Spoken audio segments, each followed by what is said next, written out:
Hola, hoy voy a hablarles de literatura afroamericana o afroestadounidense, como les quede más claro entenderlo. Voy a hablar especialmente de la obra de Colson Whitehead, El ferrocarril subterráneo. Y bueno, arranquemos. Mm, bueno, la literatura afrodescendiente pues no es una literatura que surja en el siglo XX, sino que es una literatura que podríamos remitirnos previamente incluso al siglo XVII, al siglo XVIII. En este tipo de literatura hay una larga saga, pues con varios escritos que se dedicaron sobre todo a la autobiografía de algunos esclavos afroamericanos. Mm, Especialmente pues como uno de los momentos históricos más importantes va a ser alrededor de 1850-1860, especialmente la Guerra Civil Norteamericana. Gran parte de estos grandes novelistas o estos primeros novelistas afroamericanos tenían vínculos directos con la esclavitud y eran los primeros pues como que manifestaban por medio de la literatura su inconformidad frente al esclavismo. Es decir, que esa literatura del siglo XIX, escrita por los afroamericanos, obviamente va a ser una literatura antiesclavista y abolicionista. También pues frente a la literatura abolicionista encontramos no solo que van a estar negros escribiendo, sino que también vamos a encontrar algunos blancos que van a defender la abolición de la esclavitud, especialmente pues a mediados del siglo XIX. Esas autobiografías que escribieron algunos negros sirvieron de puente entre esa creatividad oral que había en las barracas, que había en los lugares donde se encontraban los negros, donde tenían a los esclavos. Entonces van a ser como ese paso entre esa oralidad a ya unos moldes de la cultura escrita, obviamente unos moldes de la cultura escrita blanca. El novelista negro entonces cuando empiezan a escribir, adoptan el tono moralista, emocional de una influencia bastante religiosa y cargada pues con asuntos políticos y, como le decía, muy heredera del tipo de literatura blanca. Por ejemplo, digamos que algunos de estos primeros escritos van a tener en cuenta novelas o van a estar también como inspiradas alrededor de la novela de La cabaña del tío Tom, publicada en el año 1852, una novela abolicionista, ¿cierto?, que está escrita con el fin de mostrar pues como las aberraciones y todo lo que estaba malo en el sistema esclavista norteamericano. A su vez van a salir otros textos. Digamos que el problema de la esclavitud y el abolicionismo en Estados Unidos es un problema muy fuerte dentro de la nación norteamericana y se va a ver reflejado como todo en la literatura. Aparecen también otros autores que van a empezar, ¿cierto?, a defender el proceso, la esclavitud, el sistema esclavista, debido a que consideraban que también lo que hacían los del norte, ¿cierto?, no era tan bueno. O sea, ellos buscan liberar la mano de obra, pero para alguna manera esclavizarla de otra forma en el mercado, en las industrias del norte. Hay autores entonces como Frances Harper, Martin Delany o William Wells Brown, que intentaron un tono más elevado y dramático y que son de esos primeros escritores afrodescendientes que se arriesgan a hacer la escritura. Sus novelas, sus narraciones son de un carácter realista y reivindican en la novela pues como las cualidades del pueblo afrodescendiente y la necesidad pues como de acabar contra la institución esclavista.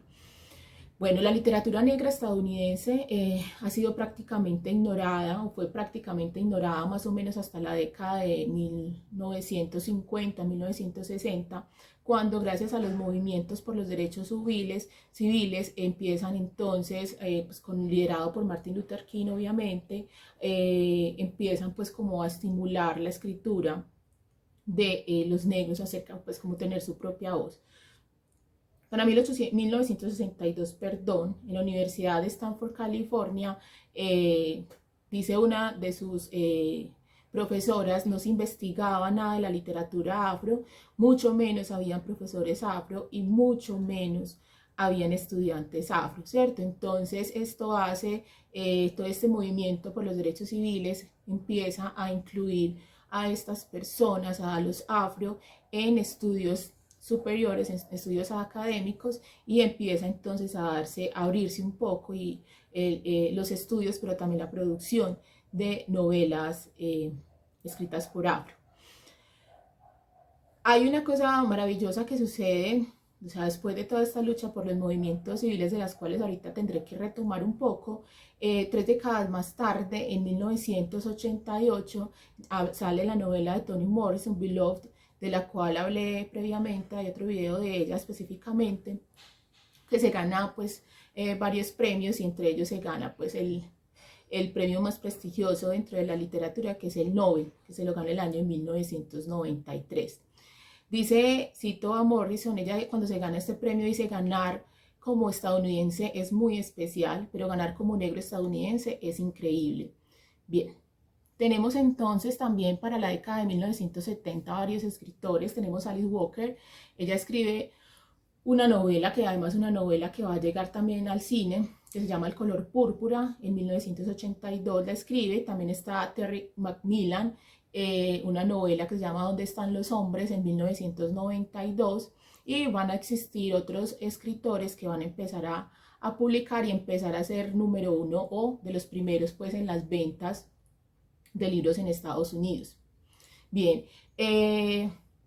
hoy en día pues es bien importante la literatura afrodescendiente, incluso ya es un género de la literatura norteamericana, por la fuerza que ha tenido, ¿cierto? Entonces ha logrado, a pesar pues de las dificultades, llegar a convertirse en un género. Bueno, tenemos también una poeta, Sonia Sánchez, que empezó pues como a darle un lugar a la literatura, como a la literatura afrodescendiente, dentro de los estudios académicos, y por allá en 1968 abre el primer departamento en la Universidad de San Francisco en California, abre el departamento de estudios negros, que empezaba a reconocer a la literatura afrodescendiente como un género en sí mismo. Bueno,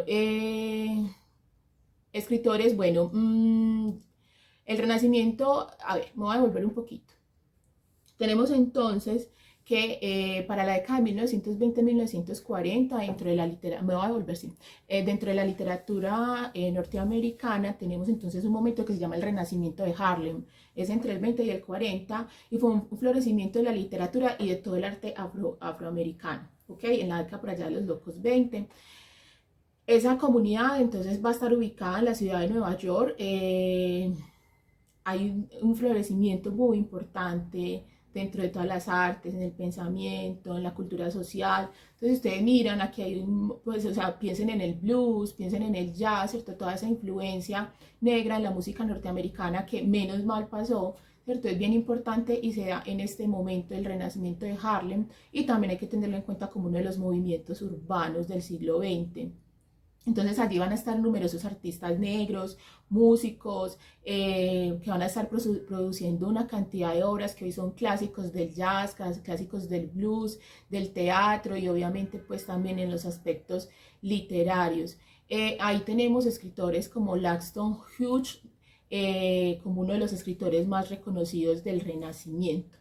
Pero definitivamente el momento más importante de la literatura afroamericana o afroestadounidense fue el movimiento, ¿cierto?, por los derechos civiles.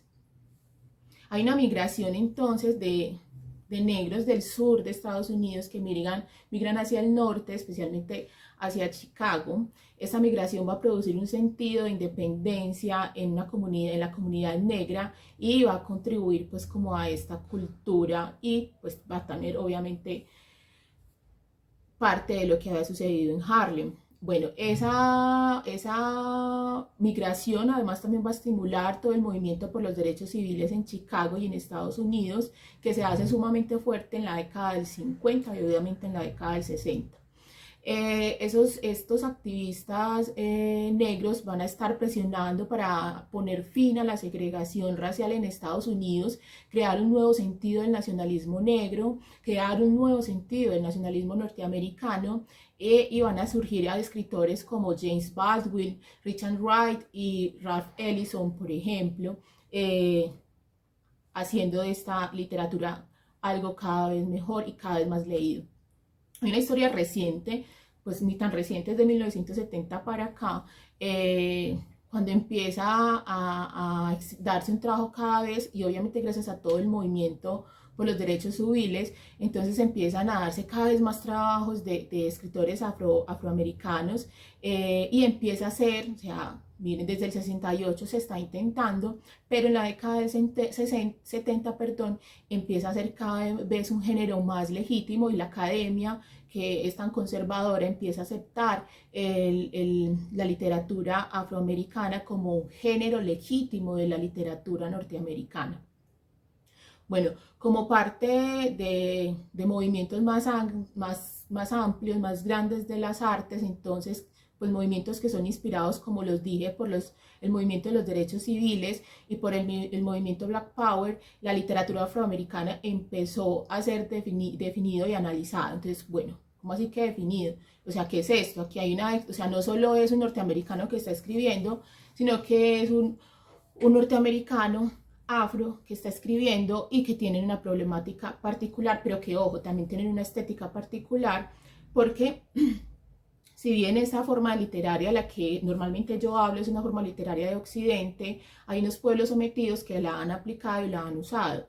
En este caso, entonces, por ejemplo, los afros empiezan a hacer, o sea, ellos han leído a varios escritores blancos, obviamente, están inscritos dentro de la occidentalidad, así haya sido por medio de la obligación, y ellos empiezan a usar, entonces, digamos, los moldes de la literatura blanca occidental, pero le van a enriquecer esa literatura con aspectos de su propia idiosincrasia, de su propia cultura afro, y esto va a hacer de esta literatura algo sumamente hermoso. Entonces la academia va a empezar a tener que analizar esto como un género muy diferente de su propia literatura, o sea, no estamos hablando de blancos gringos escribiendo, sino que son son negros gringos que están escribiendo y que tienen una realidad diferente.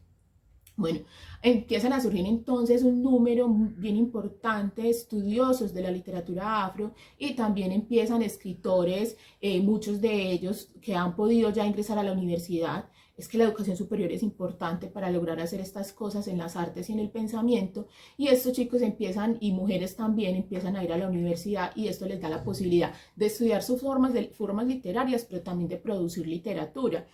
En ese escenario, entonces, de la década del 70, perdón, surgen escritoras como Toni Morrison, de la que ya he hablado y que es excelente, Alice Walker, también he hablado un poco de ella, y James Emanuel. Bien, Alice Walker, como ya lo mencioné ahorita, escribió varias obras, ella ya murió, sus ojos miraban a Dios, fue una, y también escribió El color púrpura, ¿cierto? Que es una novela epistolar que cuenta la historia de Celie, una joven que es abusada sexualmente por su padrastro, pero que además de esto se vio obligada a casarse con un hombre que también abusa de ella. Bien, muchas de estas, miren, hay dos escritoras de las que estoy hablando, Alice Walker y Toni Morrison, además de que son mujeres afro, son mujeres, ¿cierto? Entonces van a tener unas posiciones bien interesantes, porque además de que existe un género que es el género afroamericano, también hay un subgénero dentro de eso que tiene que ver con la literatura afroamericana y feminista, y son esas mujeres que empiezan a contar y a denunciar el abuso sexual y la cosificación y la objetivación de la cual se encargan o sufren más bien las mujeres a lo largo de la historia. Entonces se vuelven hasta la esclavitud, pero también empiezan, y también eso está en el campo de la academia, desde la historia, la sociología y la antropología, de esa cosificación del cuerpo de la mujer negra, ¿cierto? Y de la cantidad de mitos y de prejuicios que se crean alrededor de la mujer negra como un cuerpo sensual y como un cuerpo para el deseo, ¿cierto? Como culpable de ser una mujer hermosa. Bien, esa novela, la de Walker, la de Alice Walker, El color púrpura, es una novela que fue llevada al cine y la dirigió Steven Spielberg. Esa década del 70 entonces es sumamente importante, porque empiezan a aparecer, como ya también lo había dicho un poquito, en las listas de los libros más vendidos de Estados Unidos, un montón de textos de escritores afro. Yo recuerdo que cuando yo estaba muy chiquita, yo creo que yo no sé, yo tenía 9 años, 10 años, yo me leí una novela, y también me vi la serie, me leí esta novela, Raíces, de Alex Haley, una novela, ya está muy viejo, ese es el libro que me leí cuando estaba chiquita, yo no sé cómo me leí esto porque la letra es diminuta y es un libro muy grueso, es una novela muy triste porque, y la serie también la recomiendo, incluso creo que la serie la reeditaron o la volvieron a filmar, no sé, hace poco, les recomiendo ambas, obviamente recomiendo más el libro. Es una novela muy dolorosa porque cuenta el viaje, a mí me marcó mucho, cuenta el viaje desde África, desde Gambia, ¿cierto? De uno de los, o sea, hay un negro que está contando todos sus antecedentes, ¿cierto? Con quiénes eran esos ascendentes de él, y él se devuelve hasta el momento del rapto en África, en Gambia, ¿cierto? Cómo raptan a su antepasado Kunta Kinte y todo lo que va sucediendo en el desarrollo de la esclavitud de su familia hasta llegar pues como al momento de él. Esta miniserie creo que es de los 80, es un éxito y es muy bacano porque entonces digamos que o sea, ha pasado mucho tiempo desde la esclavitud y empezar a remover eso, pues como esa memoria, como que algo que no se puede olvidar, empieza a ser bien importante y empieza a remover, digamos que ciertos sentimientos dentro de la población blanca, como decir, wow, esto fue lo que hicimos. Bueno, hasta ahí voy con esa breve historia, muy breve, de la literatura afroamericana. Paso entonces a leer hablarles un poco de la novela de Colson Whitehead, El ferrocarril subterráneo. Bueno, Colson Whitehead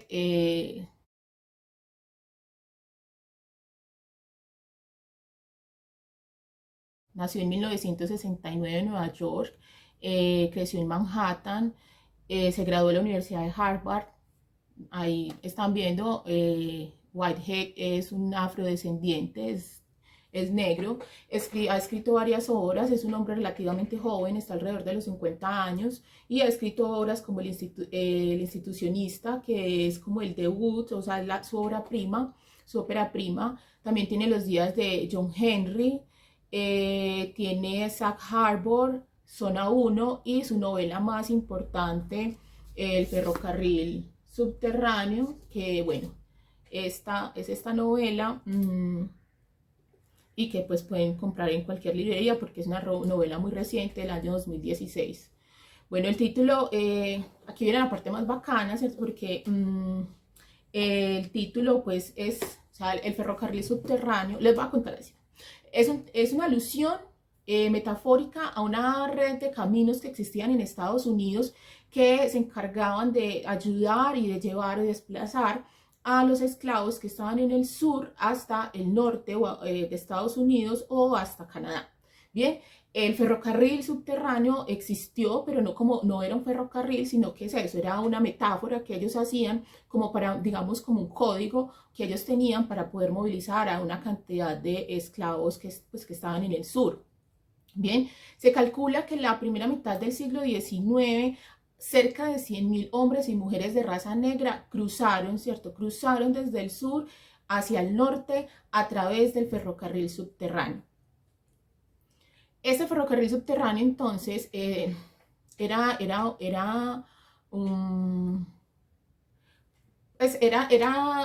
integrado por blancos abolicionistas y obviamente por negros que habían logrado la libertad. Bien, la novela, la novela de Colson Whitehead sigue la suerte o sea, su protagonista, bueno, son varias, realmente es un linaje, pero hay una protagonista que se llama Cora.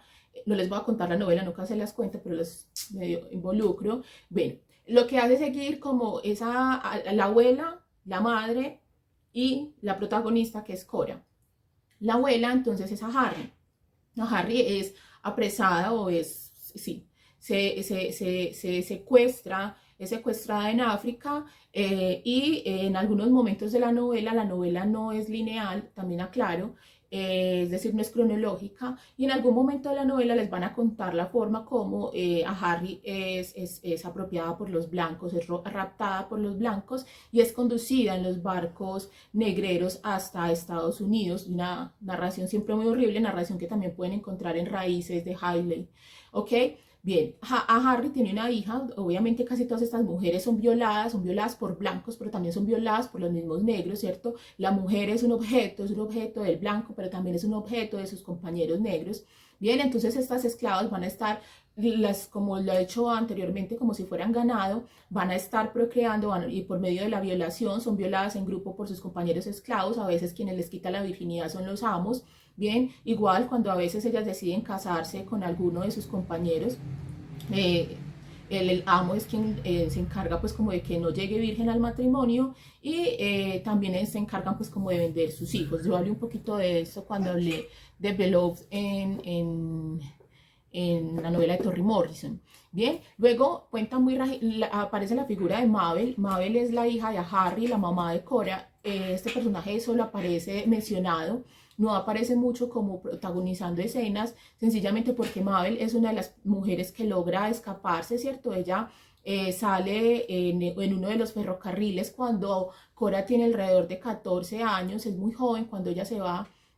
Entonces ella tiene pues como un recuerdo del abandono muy fuerte con la madre, pero también se convierte en un ejemplo de que si la madre se logró fugar, ella podría entonces también hacerlo.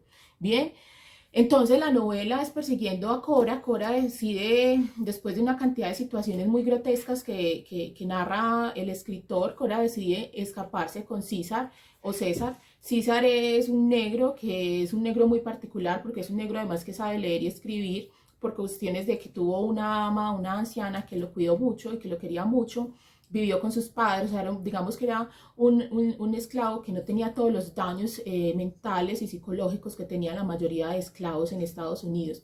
César logra enamorarse, es lo que hay de aquí no tiene más o menos, eso no es muy claro, pero como que se enamora de Cora y logran y se escapan, ambos se escapan. Bien, entonces, a ver, ya no les cuento más de la novela. Hay una influencia evidente de Toni Morrison. Es que Toni Morrison es muy importante dentro de la literatura afro y dentro de la literatura norteamericana. Entonces, uno ve en él, cuando yo le leía, decía, aquí hay mucho de Toni Morrison. También hay ciertas inspiración de la obra de Mark Twain. Obviamente William Faulkner es el padre, pues, o sea, es un gran personaje dentro de la literatura norteamericana, entonces también vamos a encontrar presencia de esas formas narrativas de William Faulkner. También encontramos algunos aires de Pynchon. Bien, la narrativa es una narrativa fluida. Este libro uno se lo lee, bueno, depende del tiempo, obviamente, y de la capacidad de lectura de cada cual. Pero yo estoy segura que a casi todo el mundo es una novela que le gustaría. Una narrativa súper fluida, súper limpia. Si bien, como les dije, no es cronológica, no es una novela así como enredada y que tengas que poner y que no entiendes. No, todo el tiempo estás entendiendo, además porque la narrativa es fluida y es hermosa. A ver, yo les leo algunos apartados. No, este se los voy a leer ahorita. Bueno, les voy a leer esta partecita. Para explicar por qué su mujer y él tenían a Cora encerrada en el desván, Martin tuvo que remontarse al pasado, como todo en el sur. Su historia empezaba con algodón. La despiadada maquinaria exigía que la alimentaran con cuerpos africanos. Los barcos se cruzaban en el océano cargados de cuerpos para trabajar la tierra y criar más cuerpos. Los pistones de la máquina se movían sin descanso. Más esclavos generaban más algodón, que a su vez generaban más dinero para comprar más tierras, para cultivar más algodón. Incluso con el fin del comercio de esclavos, en menos de una generación, las cifras eran insostenibles. Había montones de negros. En Carolina del Norte, los blancos superaban a los esclavos en una proporción de 2-1, pero en Luisiana y Georgia las poblaciones rozaban la paridad. Nada más cruzar la frontera a Carolina del Sur, el número de negros sobrepasaba el de blancos en más de 100.000. No costaba imaginar lo que ocurría cuando el esclavo se desprendiera de las cadenas en pos de la libertad y el desquite. En Georgia y Kentucky, Sudamérica y las islas del Caribe, los africanos se rebelaban contra los amos en enfrentamientos breves pero preocupantes. Antes de que se sofocara la revuelta de Southampton, Turner y su banda asesinaron a 65 hombres, mujeres y niños. Las milicias civiles y las patrullas respondieron linchando al triple, conspiradores, simpatizantes e inocentes. Para dar ejemplo, para aclarar las cosas, pero las cifras seguían ahí, declarando una verdad que los prejuicios no podían ocultar. Ese es algo pues como por el estilo de la narrativa de Whitehead. En la obra hay momentos muy crueles, pues si uno es como abolicionista, que ya no se usa, pues, pero digamos que no cree en prejuicios de raza, le parece increíble lo que sucedía. Encontramos entonces, por ejemplo, el caso de una fiesta en la cual a la protagonista ve, y es una de las razones que la lleva a decir me voy de acá. Es una fiesta que es celebrada en la plantación de algodón, donde uno de los propietarios desuella latigazos a un negro que se llamaba Big Anthony, y lo castran, y además de que lo castran, lo queman vivo, le echan aceite y lo queman vivo, y obligan a todos sus amigos o compañeros a ver cómo se va cocinando en vida a fuego lento. Un momento bastante doloroso. A ver, yo veo, esa no la voy a narrar. Bueno, no, sigo. El ferrocarril, entonces, en la obra nunca se ve como una obra terminada.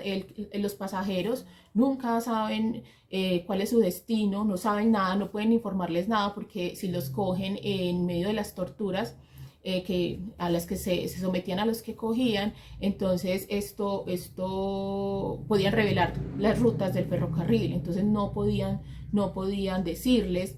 Bien, entonces uno nunca sabe dónde termina el ferrocarril, y siempre está la idea de que el ferrocarril nunca llega a su fin, ¿cierto? Que es una construcción sin fin. Uno de los personajes, por ejemplo, dice: América es un engaño, el más grandioso de todos. En su fuero más íntimo, la raza blanca cree que está en su derecho de apropiarse de la tierra, de matar a los indios, de hacer la guerra, de esclavizar a sus hermanos. Si hubiera alguna justicia en el mundo, esta nación no debería de existir, pues sus cimientos son el robo, el asesinato y la crueldad.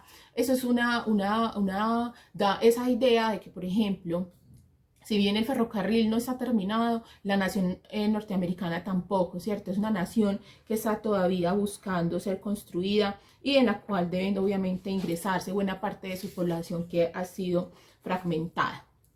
Me les voy a leer una parte que a mí me pareció muy tesa. Dice así: los blancos habían llegado a estas tierras para empezar de cero y escapar de la tiranía de sus amos, igual que los negros libres habían huido de los suyos. Pero los ideales que enarbolaban para sí se los negaban a otros. Cora había oído a Michael recitar la Declaración de Independencia muchas veces en la plantación Randall. Su voz recorría la aldea como un fantasma enfadado. Ella no entendía las palabras, al menos no entendía la mayoría, pero creados iguales no se le escapaba. Los blancos que las escribieron tampoco las entendían. Si es que todos los hombres en verdad no significan todos los hombres, no. Si arrebataban pertenencias ajenas, ya fueran algo que pudiera agarrar con las manos como la tierra, o algo inacible como la libertad. La tierra que Cora labraba y trabajaba había sido India. Sabía que los blancos alardeaban de la eficiencia de sus masacres, donde mataban a mujeres y niños y ahogaban su futuro en la cuna. Cuerpos robados, trabajando tierra robada. He aquí el motor que nunca paraba, alimentaba su ávida caldera con sangre. Con las operaciones que describía el doctor Stevens, pensó Cora, los blancos habían empezado a robar futuros en serio. Se abrían en canal y te los arrancaban, chorreantes, porque eso es lo que haces cuando les quitas sus bebés a alguien, le robas el futuro. Tortúralos cuando puedas mientras estén en esta tierra, luego quítales la esperanza de que algún día su gente lo tendrá mejor. Es muy impresionante. Bueno, otro momento. Lista tras lista arrotaban el libro de contabilidad de la esclavitud. Los hombres se recopilaban primero en la costa africana en decenas de miles de listas de embarque, el cargamento humano. Los hombres de los muertos importaban tanto como los nombres de los vivos, puesto que cada pérdida por enfermedad y suicidio y el resto de personajes contabilizados bajo el mismo epígrafe debía justificarse ante el patrón. En el mercado anotaban las almas adquiridas en cada subasta, y en las plantaciones los capataces apuntaban los nombres de los trabajadores en filas de apretada cursiva. Cada nombre un activo, capital vivo, beneficio hecho carne. Y bueno, aquí hay otro. Aunque tienes razón al quejarte, nos inventamos toda clase de florituras para esconder las cosas, como en la prensa actual, todas esas lumbreras hablando del destino manifiesto como si fuera una idea nueva. No sabes de lo que hablo, ¿verdad? Cora se enderezó. Más palabras para adornar la verdad. significa coger lo que es tuyo, lo que te pertenece, sea lo que sea, y que el resto ocupan los sitios que se les asignan para permitírtelo, ya sean pieles rojas o africanos, rendidos, entregados, para que tengamos lo que por derecho nos corresponde. Los franceses aparcan sus reivindicaciones territoriales, los británicos y los españoles se marchan con el rabo entre las piernas. A mi padre le gustaba el discursito indio sobre el gran espíritu. Después de tantos años, yo prefiero el espíritu americano, el que nos trajo del viejo mundo al nuevo para conquistar, construir y civilizar, y destruir lo que haya que destruir, para iluminar a las razas inferiores, y si no, subyugarlas, y si no, exterminarlas. Nuestro destino por prescripción divina, el imperio americano. Más adelante, cada uno cumple con su parte, dijo Ridgway. Este es el cazador de esclavos fugitivos. El esclavo y el cazador de esclavos, el amo y el jefe de color, los recién llegados que inundan los puertos y los políticos y los sheriff y los periodistas y las madres que crían hijos fuertes, la gente como tu madre, Mabel, y las madres que crían hijos fuertes, la gente como tu madre y tú sois lo mejorcito de vuestra raza, los débiles de vuestra tribu han sido depurados, murieron en los barcos negreros, murieron por nuestra viruela europea. En el campo, trabajando el algodón y el índigo. Tenéis que ser fuertes para sobrevivir el tiempo y ayudarnos a crecer. Cebamos cerdos no porque nos gusten, sino porque los necesitamos para sobrevivir. Pero no podéis pasaros de listos, no podéis estar tan fuertes que terminéis por aventajarnos. Bueno, eso es parte de la novela. Ahora la historia. ¿Qué pasa entonces? El tren subterráneo, como les dije, existió, pero no existió como tal, como un tren. Además, pues porque materialmente es imposible. El tren del que habla Colson Whitehead es un tren que es como decir un subterráneo, un metro subterráneo, ¿cierto? Que va desde el sur hasta el norte, hasta Canadá. Entonces es imposible materialmente en ese momento, de acuerdo al desarrollo que se tenía la humanidad en cuanto a vías de comunicación, que eso se diera. Entonces sí existía una cosa que llamaban el ferrocarril subterráneo, que fue esa red clandestina organizada en el siglo XIX, que se encargaba entonces de llevar a estos esclavos. Hay estudios también en historia acerca de este movimiento. Se considera el primer movimiento de activistas contra la esclavitud y por lo tanto el primero por los derechos civiles, ¿cierto? Y en combate contra la esclavitud. Como lo dije, habían hombres blancos y habían negros, pues esclavos libres. Bueno, lo que se usaba en la vida real, estoy hablando ya de la vida real y no de la novela, eran entonces como esta metáfora empleaba entonces algunos nombres para, digamos, despistar el enemigo. Entonces estaban los conductores o los maquinistas. Estos personajes eran blancos o eran negros que se encargaban ayudaban a los esclavos fugitivos para que pasaran de estado en estado, ¿cierto? Que se fueran caminando kilómetros, les proporcionaban disfraces, mapas, instrucciones sobre los sitios donde se podían hospedar, los acompañaban y los guiaban. Bueno, eran estos ayudas. Estaban las estaciones de ferrocarril. En la novela es textual, así literal, existen estaciones, todo esto, pero también queda ilustrado un poco cómo sucedió en la vida real. Las estaciones de ferrocarril eran las casas de particulares, muchas veces blancos, especialmente blancos, porque los negros eran sospechosos por el hecho de ser negros.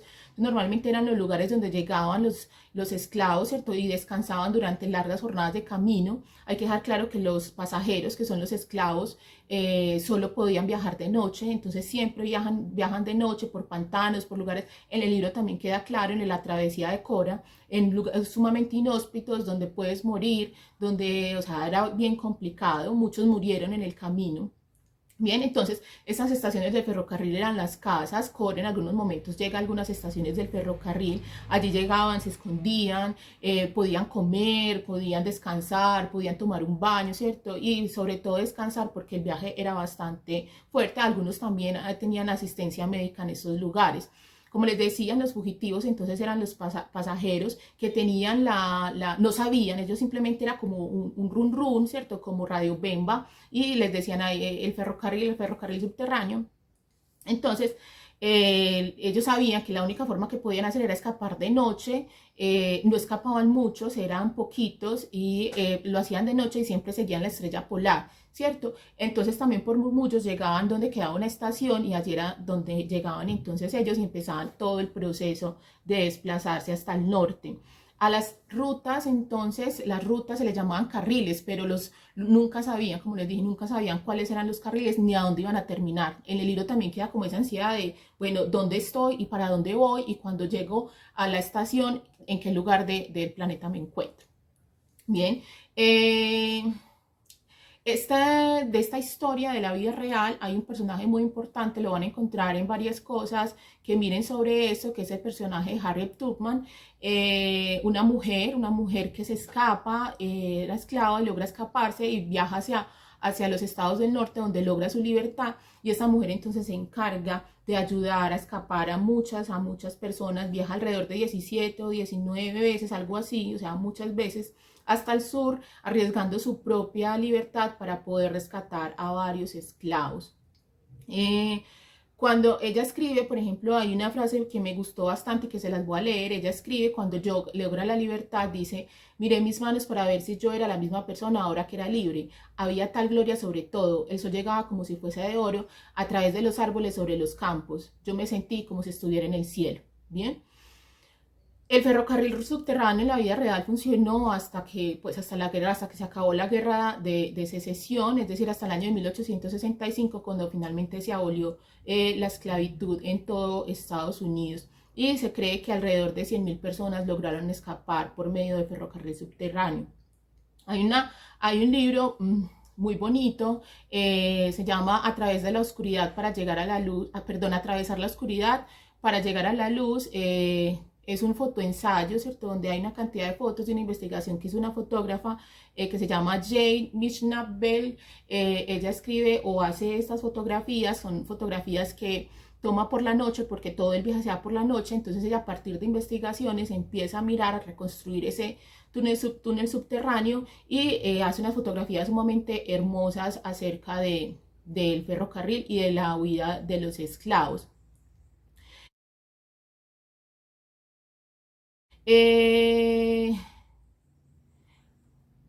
A ver, un viaje, ella dice, ¿cierto? Dice que es un viaje de dificultades incalculables en busca de la libertad. Eso es lo que dice ella.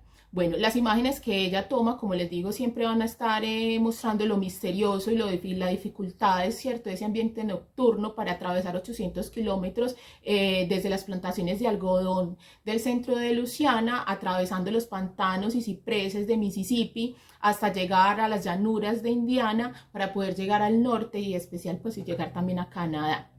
En historia entonces también vamos a tener investigaciones. Hay un libro que se llama, el libro se llama, se me olvidó, Bound for Canaan, no recuerdo el nombre en español, y es un ensayo sobre el movimiento, ¿cierto? Este historiador investiga todo el movimiento del ferrocarril subterráneo, y él dice, por ejemplo, cito: si la larga y desalentadora historia de la esclavitud mostró a los estadounidenses blancos en su peor momento, la historia del ferrocarril subterráneo los revela a blancos y negros como un modelo duradero de colaboración interracial que es válido para nuestro propio tiempo y para los tiempos venideros. Bien, este es entonces un antojito de la literatura afro.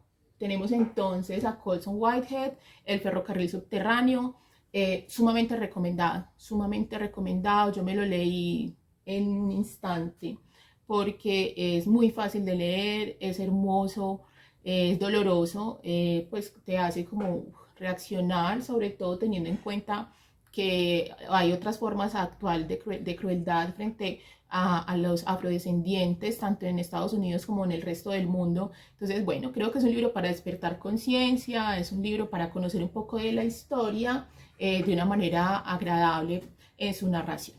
Bueno, ahí está. En la próxima entrega voy a hacer, ya me lo leí, a Doris Lessing con La buena terrorista, un libro también que me gustó mucho. Ese es el que sigue. Bien, muchas gracias. La carreta de siempre. Suscríbanse, denle like y compartan. Chao, un abrazo para todos y para todas.